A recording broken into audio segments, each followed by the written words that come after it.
મિત્રો, આજની સવારની પ્રેમી સલામ. જય મસીહ કી. Praise the Lord. હાલેલુયા. પ્રભુ ઈસુના ગૌરવી નામમાં આજે આ ખાસ પ્રકારની બાઇબલ સ્ટડીમાં, મોર્નિંગ પ્રેયરમાં, પ્રભુના વચનોમાં તમારું સ્વાગત છે. અને આપ સર્વ આ સેવાઓ માટે પ્રાર્થના કરો છો, દરરોજ જુઓ છો, નિહાળો છો, આશીર્વાદિત થાવ છો. પ્રભુ આપ સર્વને ખૂબ આશીષિત કરે. ઓનેસિમસના જીવન વિશે આપણે 2 દિવસથી જોતા આવ્યા છીએ. સંત પાઉલના જીવનની અંદર જે બાબતો ઘણા બધા પાત્રો અસર કરી ગયા, એમાંનું એક પાત્ર એ ઓનેસિમસ છે.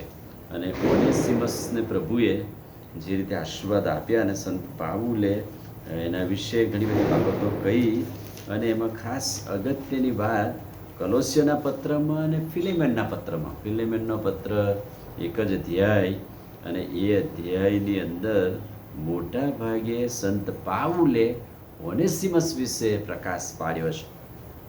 પાઉલ અને ઓનેસિમસ સાથેનો સંબંધ, ઓનેસિમસ અને ફિલેમન સાથેનો સંબંધ, એ સંબંધનો પ્રકાશ પાડતા ફિલેમનને પત્ર લખીને ઓનેસિમસને મોકલે, તું જા, અહીં મારી સાથે ના રહીશ, તું અહીં મને મદદરૂપ જ છું, પણ જા અને એની સાથે શું, કઈ બીના બનેલી, કઈ સ્ટોરી હતી, શું ઇતિહાસ હતો.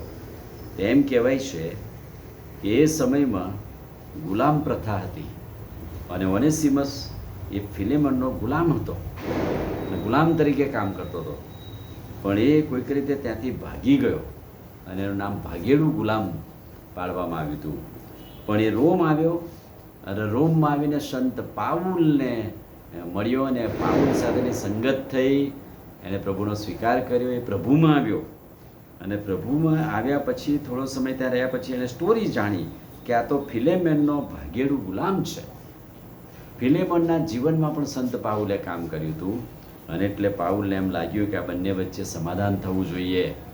એટલે ઓનેસિમસને સમજાવીને એના જીવનનું જે બદલાણ થયું છે એ કેવી રીતે સાબિત થાય, એટલે એક પત્ર લખીને ખુદ ઓનેસિમસને ફિલેમન પાસે મોકલ્યો. હવે પાઉલે તેને પાછો રોમથી ફિલેમન પાસે મોકલ્યો. એ બહુ અઘરું ને કઠણ હતું. કદાચ આ ઓનેસિમસ ફિલેમન પાસે જવા તૈયાર ના થાય, ભાગી જાય, અથવા તો આ ઓનેસિમસ ફિલેમન પાસે જાય તો શું એને ગુલામ તરીકે સ્વીકારીને એને સજા કરે, વગેરે વગેરે બધા પડકારોની સામે પાઉલે એક પત્ર લખ્યો, અને એ પત્ર એને કહ્યું કે તું જા, ફિલેમનને આપજે.